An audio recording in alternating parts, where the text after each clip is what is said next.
Ladies and gentlemen, colleagues, it's a pleasure to welcome you to the third University of Edinburgh Christmas lecture given by Professor Jose Torero. I should warn you at the very start that the lecture has been videoed, so if anybody feels shy about appearing on video, then you should sit in the very top corner at the back of the lecture theatre there where you won't appear. Now, for the last 6 years, Professor Torero has led a very successful research group in the University School of Engineering. Indeed, we heard just today that a close colleague of his in the Building Research Establishment Centre for Fire Safety Engineering has just won the inaugural Lloyd's Science of Risk Prize in the Technological Risk category. So it's a prize-winning group for his colleagues as well as for himself, because Professor Torero has been elected as a Fellow of the Royal Society of Edinburgh and a Fellow of the Academy of Engineering this year. And this is for his research, which has revolutionised our understanding of fire in modern buildings. But we're not here to celebrate his research. What we're here to do is to celebrate him as the winner of the 2010 Tam Dalyell Prize for Excellence in Engaging the Public with Science. And in this we recognise his talents in communicating his science, the outputs of his research, with the public. Now, in Professor Torero's case, we've actually taken a wide view of what the public constitutes, not just the general public, although he's engaged with them, as anybody who's seen the Horizon programme that shows the 2006 Dalmarnock fire tests, which, since been shown in 2006-2007, has been shown all over the world. But also he's engaged with a public service.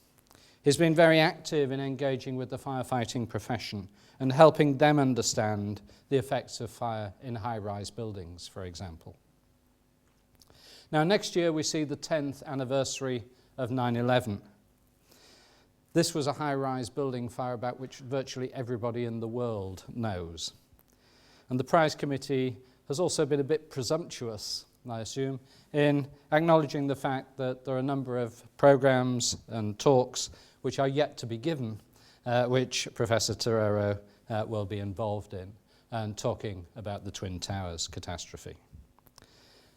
We are indeed pleased to have Jose Torero, the winner of the Tam Dalyell Prize for Excellence in Engineering, engaging the public with science, to give the 2010 University Christmas lecture entitled Fire, A Story of Fascination, Familiarity and Fear.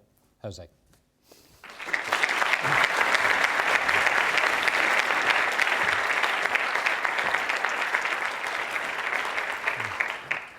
Thank you very much for the introduction, and thank you very much, all of you, for being here.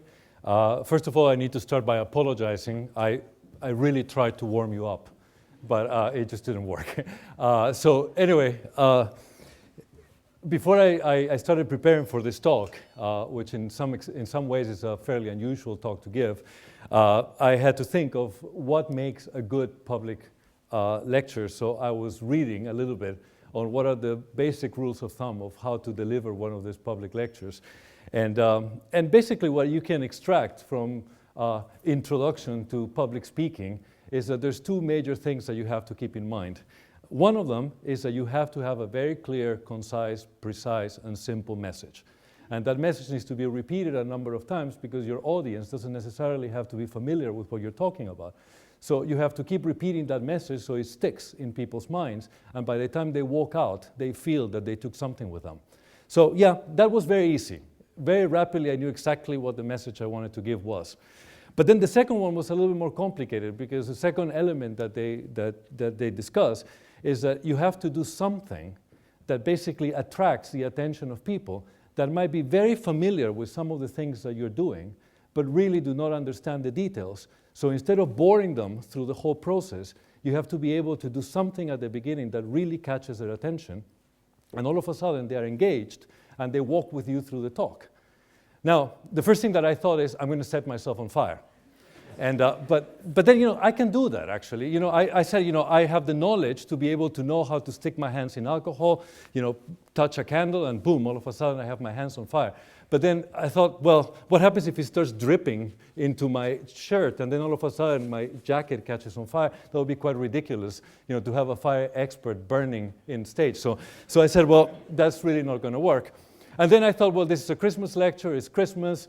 Somebody mentioned to me, Faraday gave a talk on candles, as a Christmas lecture in 1860 for the Royal Institution. It all made a lot of sense.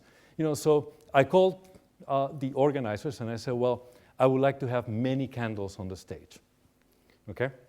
Doesn't seem that unusual, no? A few candles on the stage, I will give this talk on candlelight. And then they say, oh, yeah, that sounds like a great idea. But then 2 days later, I get an email saying, Jose, I'm really sorry. We consulted with health and safety.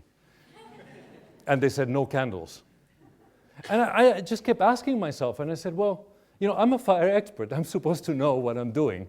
Now, let me ask you a very simple question. Among you, who has ever lit a candle? There you go. Why can't I light a candle?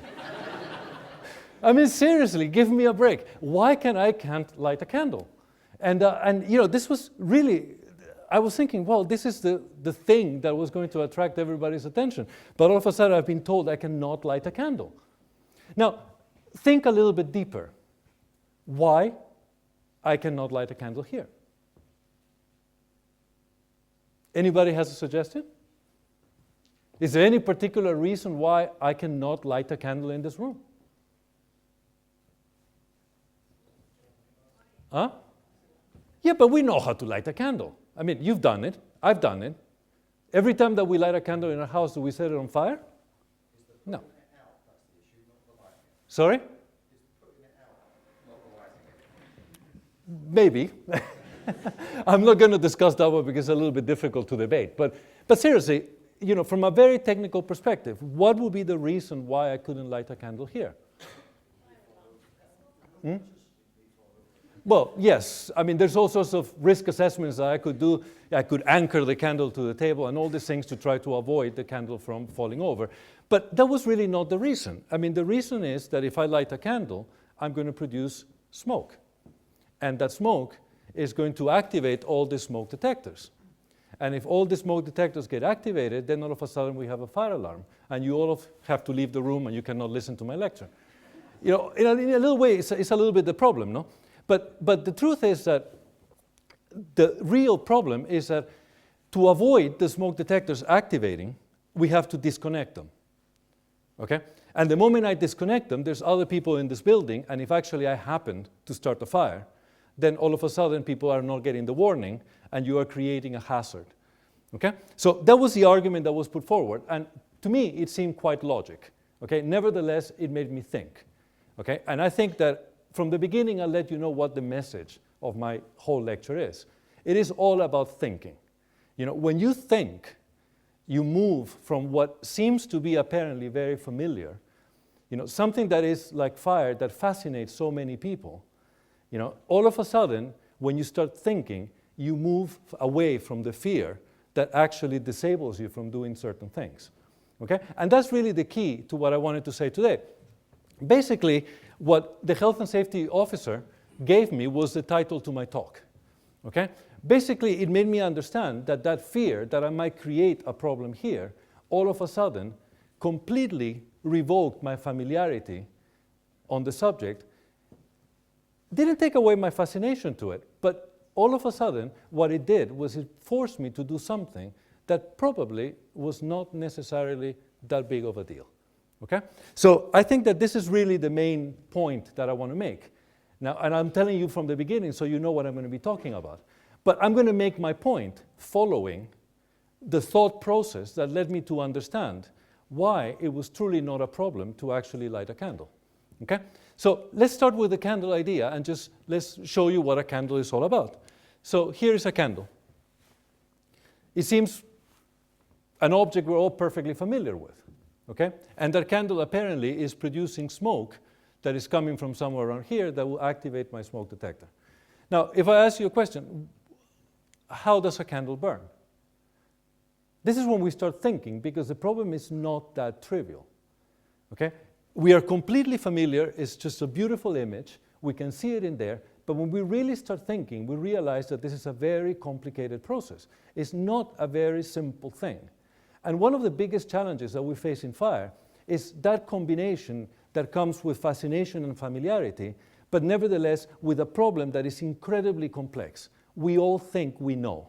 We all think we understand. We all think that we can explain why a candle burns. But the truth is that the problem is really not that simple. It's a problem that involves all sorts of very complicated things. For example, why is the candle blue in the bottom? You can barely see it, but it's blue in the bottom, and it's yellow on the top. It is because you have a very complex set of flow that goes from the bottom all the way to the top. Now, when you enter the bottom, what ends up happening here is that because the flow is coming in here, it burns very effectively. The fuel that is coming from the candle burns very effectively with the flow. But then the flow, hot gases go up, starts moving in this direction, and it has less and less and less oxygen, so the burning process is less and less and less complete. And what happens? Instead of having this very beautiful, clean blue flame, you start producing smoke. You start producing these pieces of charcoal that start agglomerating, getting bigger and bigger and bigger, and then all of a sudden they touch the flame and they glow. That's the yellow light that you see on the top. The moment they touch the flame, they glow, they burn, and all of a sudden you have nothing on top. So you have a problem of fluid mechanics. Fundamentally, there's a fluid flow that is moving in this direction that is very complex because it's controlled by gravity. It is gravity that is bringing the hot gases up and bringing the cold gases in. At the same time, you have a fuel, and the fuel is the wax. It's here. The flame provides heat that melts the wax, and then you have the wick. The wick is a wonderful invention because the wick is a porous matrix that enables the liquid wax to move slowly up to the wick. And all of a sudden, you have an impregnated wick that creates a very large surface that receives a lot of heat, evaporates the fuel, and serves to burn with the oxidizer. So what is my problem? I have a problem with two things: complex fluid mechanics and complex fuel. How the fuel is being delivered to the oxygen so that they can burn. Okay? So that's what a candle is. Now, I can go into great detail about the chemistry and talk about a number of different things that go into the candle, but fundamentally, if I only take those two elements, the fuel and the flow, I can show you how something as familiar and as simple as that can become something very complex and very fearful. Okay? So let's look at this image. Here you have a little flame. I'm going to mess around with the flow. The moment I spin it a little bit, all of a sudden you're creating what we call a fire tornado. Just a minor alteration of the flow field is going to create a massive change in the way the flame burns. This is very common in forest fires, and it's something that the firefighters fear. Why? Because these very small flames all of a sudden become massive flames that can turn around and actually hurt people. All of a sudden, we go from the familiar to the fearful. Okay?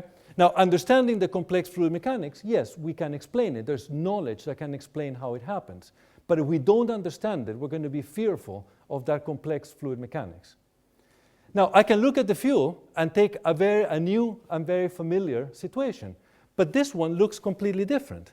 What do you think that is? It's the same candle, but there's no gravity. What have I changed the moment that I eliminate the gravity? I have eliminated the flow that created that candle that was blue in the bottom and yellow in the top. So the moment you take gravity off, all of a sudden, what happens? The hot gases don't go up, and basically the fuel tries to move towards the oxidizer, and the oxidizer or the air tries to move slowly towards the fuel, and you create this semi-spherical flame. Okay? Here in the middle you see the wick. The flame is perfectly blue. And you wonder, what happened with all these particles? What happened with the smoke? Where is the smoke in that candle? It's in the middle. It's stuck. Why is it stuck? Because it cannot move. There's nothing to carry it through the flame. And because it's stuck, it's in the middle, it's far away from the flame, it doesn't heat up, it doesn't glow, so you don't see it. Now, I'm going to show you a video, and I'm not going to say anything through the video because I want you to listen to the person that is talking. So this is a video of that exact flame, and you're going to hear the voice of Shannon Lucid, which is the astronaut that was running the experiment. And basically, you're going to see, as the video progresses, you're going to see how this perfectly blue flame, when there's vibrations in the spacecraft and something moves, the little particles that you don't see but they're still there get close to the flame, and all of a sudden they glow. Okay? So you're going to see the evidence of the presence of those particles that are actually stuck in the flame. The other thing that I want you to see, actually to listen to, is the voice of the astronaut. Okay? And I want you to identify one of the very important elements that always come through fire. Oh, look! Oh, God, Ooh. Look, it's very interesting. Isn't that interesting? Look how little pieces of it sort of come off. Yeah, no, это работает. Oh, yeah, because see the little pieces, and look, see how it just sort of flares out every little bit? So, can you hear her voice? Is she excited? Isn't that amazing what a candle can do to you? I mean, it can really create this level of fascination that is so unusual that only things like flames can create. It is that fascination that forces us to observe flames permanently and make us feel that we're familiar with them. Okay? And even a person, she had run that experiment about 40 times, and every single time you will hear the same type of remarks, that excitement, that fascination that comes with this unusual behavior of fire. Now, the problem is that that is the unusual behavior of fire, but the complexity is always there. And if I go now to another very familiar situation and I explore the other side of the problem, how does the fuel behave? You have two elements of fuel. You have here the top, which is this phosphorus tip, and then you have the wood that represents the rest of the match. When I ignite the phosphorus tip, you're going to see the behavior of two different fuels. You can see how this fuel that is at the top sustains the flame. Hot gases go up. Here you have the yellow glowing particles that are the smoke. Here is the better combustion or the better burning in the bottom.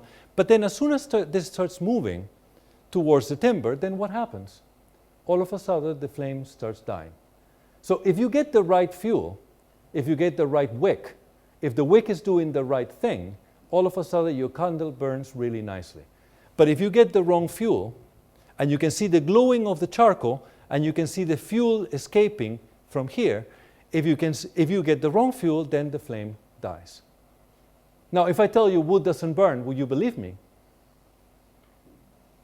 It doesn't. Okay? The truth is that wood only burns under very peculiar conditions. Okay? Then again, I can sit down and explain all the chemistry that involves in it, but it doesn't matter. The truth is that the different types of fuels will give me different types of results. So when I'm looking into something like this, all of a sudden, you see that change between one fuel and the other one. Now, let me show you another one, and I want to emphasize one basic thing, which is when you have this flame, and you look at this combustion in here, very nice, and then the smoke going up, and as soon as it moves in here, you will see this white tail of smoke coming out. That is the fuel. You're basically breaking down the molecules of the timber, and then all of a sudden, you see here, you're left with charcoal, and this glowing charcoal here is exactly the same thing as the glowing soot particles or carbon particles that are illuminated in here. Here you have the fuel in a gas phase coming out, which is what feeds the flame so that the flame can burn. So here are the simple cases. Okay? These are the things we're familiar with. Now, there's other things we're familiar with. A Christmas tree. But we're not familiar with a Christmas tree when it does this. Okay? We can ignite a little flame and very rapidly we enter into a very fearful situation. Now, what is a Christmas tree? It's a number of thousands of little wicks impregnated with the right type of fuel that all spread all over the place, that once a flame is ignited, it propagates so rapidly that you create a massive fire. Now, what happens when you put a fire like this in a room? Then all of a sudden, this fire that starts very small and very harmless starts heating up the room. And as it heats up the room, it creates heat coming back to the surface. And all of a sudden, something that seemed to be perfectly harmless becomes extremely dangerous. This is what we fear. What creates that transition that eventually is going to produce so much heat that is going to ignite all the other fuel that is in the room? That's something that we call flashover. Okay? It is a process by which the fire is going to produce heat. Here you see the smoke, the black particles, and the black particles are going to heat up this by radiation, and then all of a sudden you're going to have the ignition of the rest of the fuel. So there you go. Massive flames, a very dangerous, a very risky, a very fearful situation. Now, the truth is that eventually what you have is all this heat, and you will have the ignition of the other fuel. That's what we call flashover. Now, that reproduces perfectly well in a room, and this is the Dalmarnock experiment that we conducted, and you will see the start of a fire, and then when you get the fire starts growing, starts burning over the sofa, and you look at other angles, other camera angles, and you can see at the beginning there's very little smoke, okay? And then as the fire starts growing, the smoke starts accumulating, and you get this black layer on top. Eventually that black layer becomes so hot that it will ignite every single fuel in the room. This is what the smoke detector is protecting us from. This is what the smoke detector wants to give us an alarm early on, so that the first particles of smoke are detected by the smoke detector, and we have all the time in the world to leave the room before we reach this condition that we call flashover. Okay? Now, can we explain all this? Yes, we can. Do we have the knowledge to understand these things? Yes, we can. Nevertheless, if we don't, we're going to be afraid. Okay? Now, the truth is that when I look at all these cases, and I can start putting more and more, the physics is something that we somehow understand. But the truth is that even the most expert people in this field will at some point reach a situation in which the fire becomes so complex, the physics, the chemistry becomes so complex that it's very difficult to understand what's happening. A plastics factory goes up in flames in Lima. So I'll turn the volume off, and basically this is a fire, and you will see the sort of confidence, the familiarity with which the expert, the firefighter, is tackling the event. The person is looking at the flames, he's confident, he's familiar with it. And you're going to see when he looks at you, very relaxed. Okay? Now, the truth is that when you look at this, for us that we're not familiar with this type of events, this seems like a critical situation. But fire is so complex in nature that then all of a sudden you can have a situation like this. And what seemed to be something that was completely under control, all of a sudden it stops being under control. Now, don't worry, I got the video from the two of them. They're actually fine. They were shocked by the event, but truly nothing happened. So these kind of situations are the ones that we fear. This is what our memory keeps. These are the kinds of things that we're always thinking when we think of fire. We're thinking of the World Trade Center collapses. That's World Trade Center 7 Tower. This is a fire in the Mandarin Hotel in Beijing. This is a fire at the Civil Engineering Department at Delft University in Holland. And this is a fire at a conference center in Santiago de Chile. Fire doesn't distinguish between continents. Fire doesn't distinguish between countries. It doesn't distinguish between building types. It doesn't distinguish between who's in or who's not in. These are the images that makes us fearful about fire. These are the images that we keep in our minds, and these are the images that are going to be every time you watch something that is associated to a fire in the media. So when we look at these things, when we look at these disasters, when we see this type of collapses, are we coming to the conclusion that we, the fire experts, don't know what we're doing?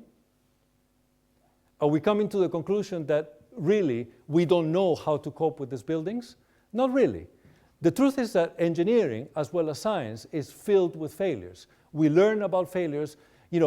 How many times your computer needs to be rebooted? How many times your car stops working? How many times an aircraft has a problem? All these machines that we design, all the innovation that we bring in, all these things fundamentally give us a possibility of sometimes having a failure. Now, the problem with fire is that the few failures that we have are imprinted in your mind as very fearful and tragic situations. But that doesn't mean that we don't really understand what we're doing. There is a knowledge base behind that we actually do employ when we design these buildings. When you look at images like this, And Nigel evoked this World Trade Center collapse.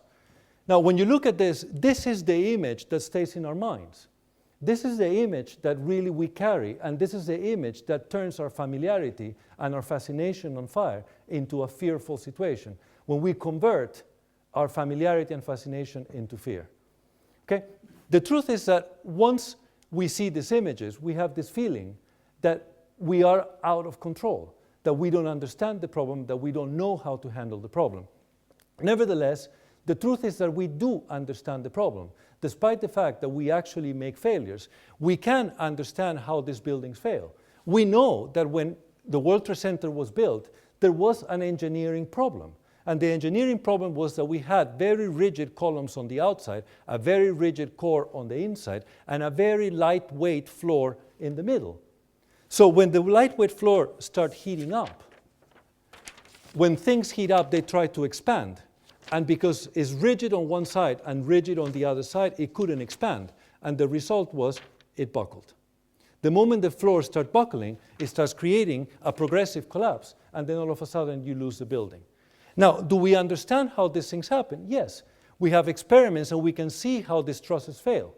We can see how these trusses, when they fail, they bring the columns in. We can conduct other experiments where we actually show how this failure of the floors is going to affect the behavior of the column. So this was conducted by a colleague of mine and his students in the lab, and you can see how the floors fail and how can this be brought in. Now we can translate that even into models, and we can actually reproduce the whole failure and show you how the floors sag and how they bring the columns in, and eventually the building comes down. I can even model the whole thing on a three-dimensional form. Why? Because I have the knowledge. Because we have the knowledge to design these buildings. And despite that the failures are the ones that remain in your minds, the knowledge is there, the understanding is there. And this is how we design the cities. These buildings, health and safety, smoke detectors, egress paths, all these things are an inherent part of the knowledge that we put into designing these types of buildings. Without that knowledge and that understanding, these buildings will not exist. And our failures cannot be the representation of our successes, because every building that is standing in here is a building that was well designed, well understood, and carried an enormous amount of knowledge. Okay? So that's my message. Now, was the gentleman on the health and safety right? Let's go back to square one. Let me prove you how I can put my knowledge to show you if they were right or they were not. We have agreed that the whole issue is smoke detection. I don't want to deactivate my smoke detectors because that will create an egress problem, an evacuation problem. Okay? So if I manage to demonstrate to you that that is not a problem, then all of a sudden I have put the knowledge base to try to demonstrate that really having a candle here is not a problem.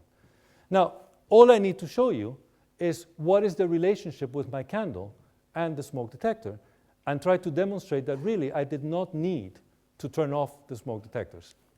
So the frames I'm trying to protect with the smoke detectors look like this. They're yellow, they're full of smoke, the smoke is glowing, and therefore I see them like this. Okay? They're not flames like this. We're all very familiar with this type of apparatus, no? This is a stove. Now, when you put a pan on top of your stove, does it get black in the bottom?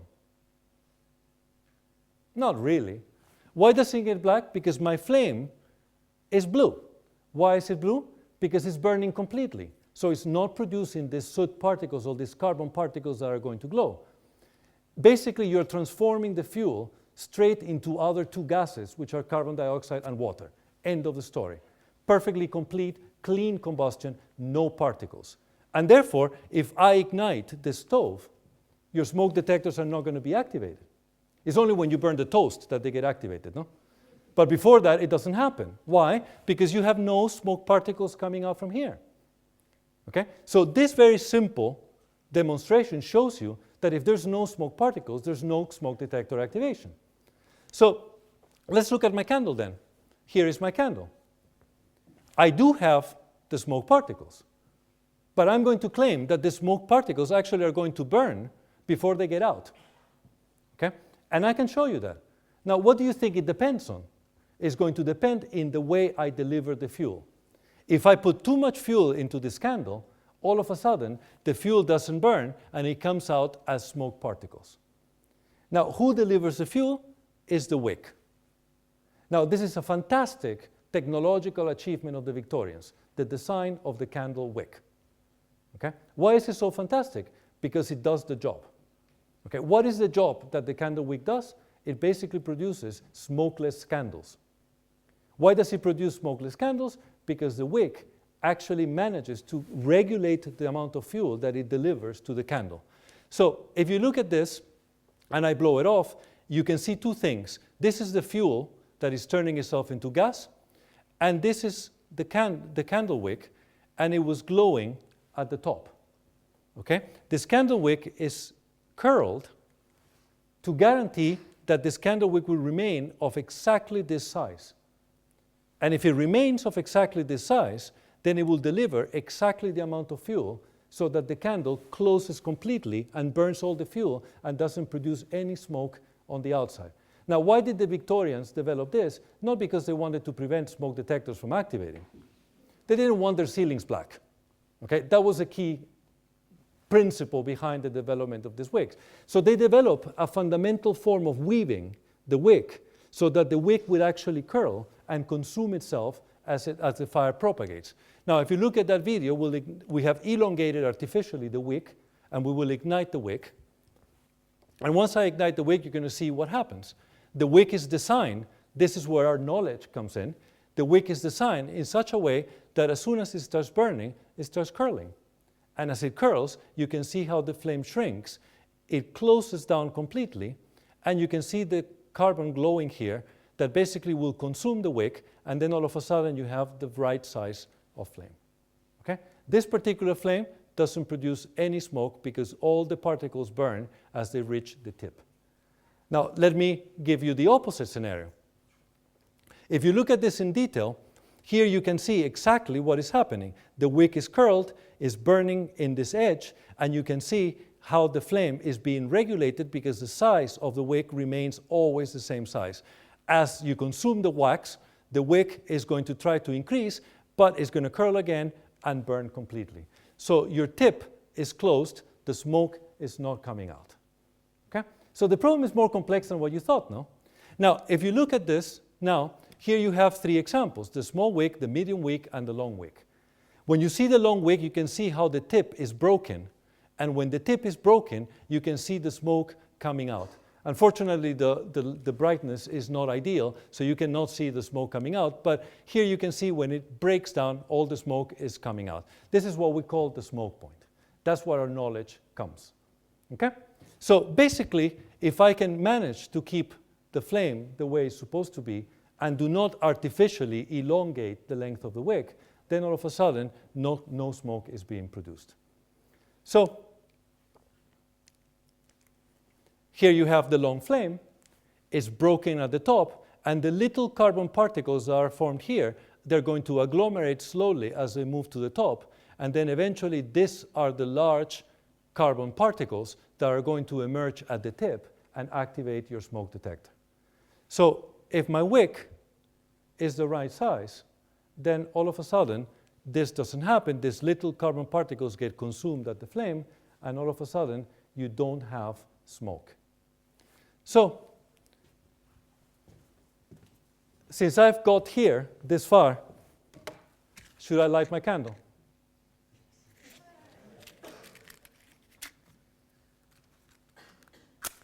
And if the smoke detectors activate, please don't run.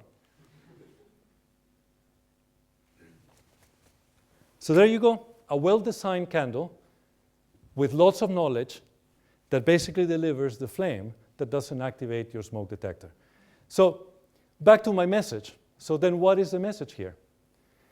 The transition between fear and enlightenment, it is always knowledge. Okay? Thank you very much.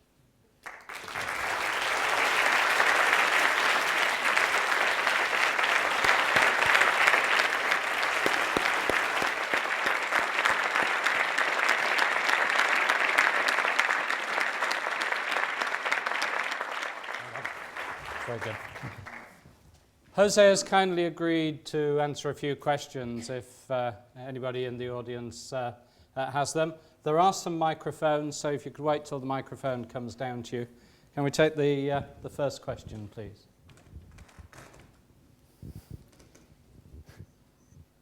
What a shy bunch of people. One at the back there.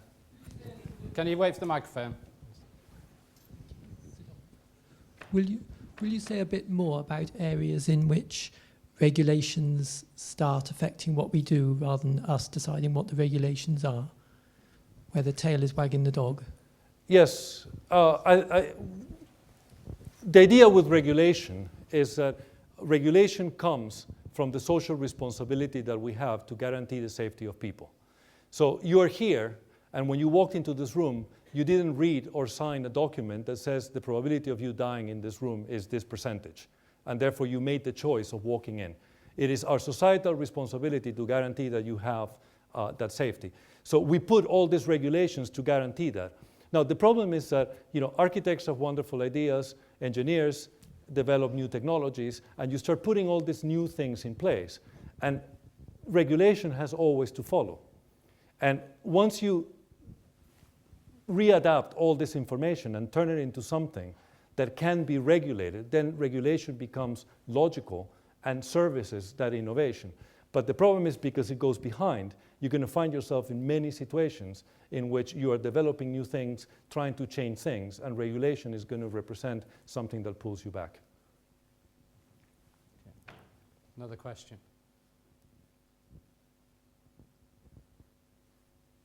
Mike. Ted, can you...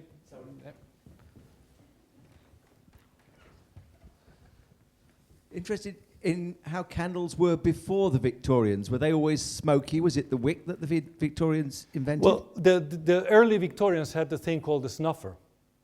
And it was basically a little pair of scissors that they used to clip the wick all the time. And I think when they got bored of doing it, they came up with a very imaginative solution to the problem. But yes, before that it was... Although, if you go back in history, and even in Egyptian times, you will have, for example, preferential use of different types of materials for the oil wicks, and in such a way that they did fundamentally the same thing, which was basically curl. But it's only the Victorians that actually make it an industrial process that delivered in a systematic way, proper candles.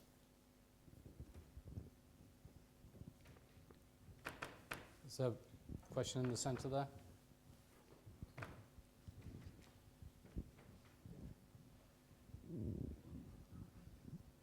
Hi, Jose. I just want to ask you what sort of influence or your understanding of human behaviour and how that has influenced the sort of fire risk engineering today, and how we've kind of evolved with our understanding of how human behaviour acts in fire. Human behaviour in fire is probably one of the most critical components of it. And I think that it will clearly represent the major influence in the way we design things for fire. Because obviously the life safety is going to be the primary focus of everything that we do. So clearly when you're thinking of fire safety, you cannot ignore human behavior. Now, that being said, I think the way you have to look into fire safety engineering as a discipline that provides solutions is basically our job is to engineer human behavior out of the picture. It is to develop things that work, for example, like the pedals of a car, where you can put any user and that user is capable of handling it in a reasonable manner. Now, obviously, we're working with a much, much, much more complex process. We have tons of people that are unfamiliar with a situation that, as you have seen, that transition can bring you into a fearful situation, can create panic. It's a very complicated situation, but it is in our understanding of human behavior that we're going to be able to engineer out human behavior from the problem. Another question? One over here. There at the back. Sorry, sorry, I was taking wrong directions there, sorry. There's a study published by the University, Auburn University, where it studied the last 20 years in which regulations for people to put more anti-fire mats and other types of systems in their houses actually increased the deaths by fire because people stopped worrying about preventing fires before they actually happened, and instead, well, for various reasons. So when it comes to knowledge, how does one backtrack and try to see how maybe government regulation can actually affect human behavior and actually may indirectly or inadvertently increase fires? Well, I mean, I think that the point that you just made is quite an important one, because I think one of the biggest problems that we have when we address the problem of fire is a false sense of safety. As in, many people sometimes believe that because they have this and this and this in their homes or in the building is 100% safe, and therefore they become complacent. So I think that is a real problem. That is another aspect of human behavior that we need to address when we implement the kind of measures that we put in a building. So it is very important to make sure that while you are adding safety from the engineering perspective, you're not losing awareness by making certain things way too obvious in such a manner that people think that they're completely protected independent of their behavior. There was a perfect example in a club here in Edinburgh, where despite the fact that there were all sorts of protective measures, you had people that were in the middle of the fire when melted plastic was dripping in the floor. They were still dancing and actually singing "The Roof is on Fire," which is actually quite outrageous. But the truth, the truth is that that kind of human behavior is one of the extremes that we really need to consider if we're going to engineer out that problem. And the point that you make is one that is very relevant, that has to be taken into consideration. Okay, well, sorry, there's a question at the front here, if we can have a microphone.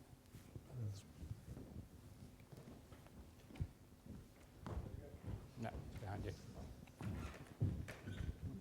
Thanks. Do you think we can you hear me? Yep. Do you think we can make high-rise buildings effectively fireproof, so that you get a fire at one level, you can basically isolate it?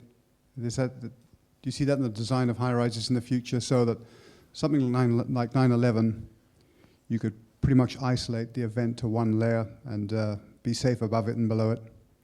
Yeah, I mean, I think that actually we do that today. The basic principle of fire safety in a high-rise building is what we call vertical compartmentation, which is basically we make sure that we design the floors and we design the facades in such a way that the fire can never propagate from one floor to the next one. And actually, World Trade Center behaved very well in that sense. The fire didn't really spread upwards. Basically, it was contained. So in principle, when you have the fire contained there, then you can move people to different areas and put them in safe places and wait for the fire service to come in and control the fire. Give priority to the fire service and then move people out. So that's called stage evacuation. So that is the way we actually design buildings today. The problem with the World Trade Center was another different problem, which is that we didn't really understand perfectly well the structural behavior. So the basic pillar under which all this stands is that the building will stay in place. So we have fireproofed or protected the building in a way such that we believe that the building will stand as long as the fire can burn. So basically it's designed to withstand burnout. So you can burn all the fuel and the building should remain in place. That's where we failed with World Trade Center. But the compartmentation is something that's what we strive for. That's what our regulations and our engineering strives for, to keep the fire contained in one floor.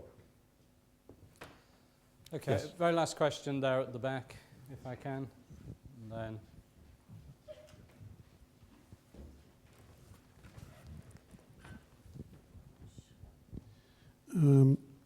do you know what sort of preparations NASA has made, or preparations or precautions for fire in space? And has their research there, as you outlined at the beginning, had any impact on their planning preparation?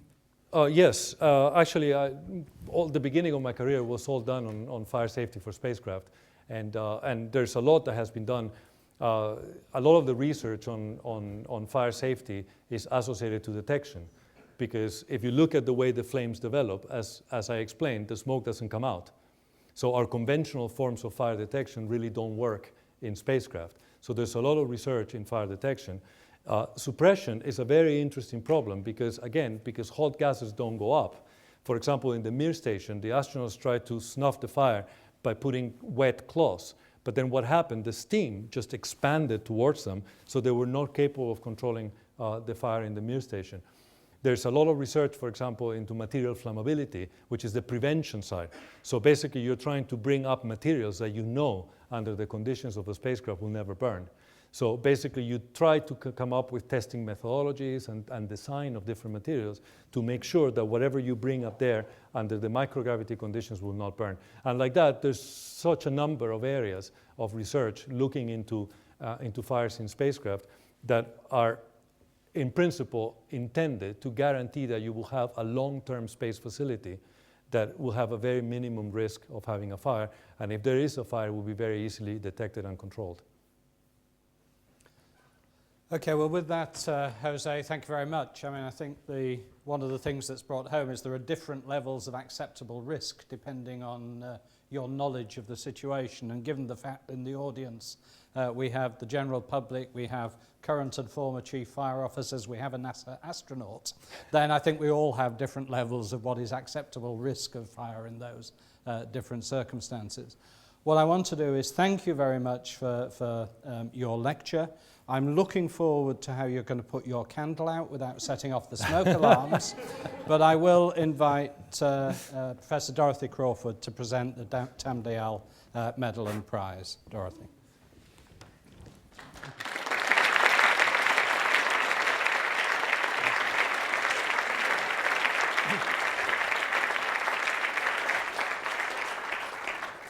Well, Jose, are we working? Yeah. Thank you very much for that lecture. I think we all enjoyed it very much, and I think the title was absolutely apt. Fascinating, fearful, and I can't remember what the familiar, that was it, yes. So thank you very much.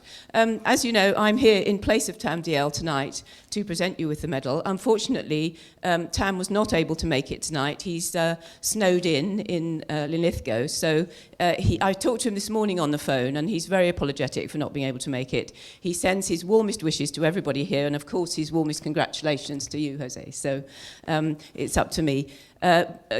The prize has been going for 3 years now, and Tam has been here to present it on previous occasions. It was named after him because he is a great communicator. While he was in the Houses of Parliament for many years, he wrote a regular column in the New Scientist magazine, and so he is also an ex-rector of the university, and so we felt we would name it after him. The prize was inaugurated 3 years ago. It was really to showcase the wonderful public engagement that we are doing within the university, and also to mark the importance of such work that we feel that most academics should be doing. Each year, it's been a very competitive field for the prize, and we've had wonderful prize winners and wonderful lectures, and of course this year is no exception. Jose has given us a wonderful lecture, and so with no more ado, I will present him with the medal. Here we are. And he also gets a cheque, you'll be glad to hear. So, well done, Jose, and please join with me in congratulating him on that.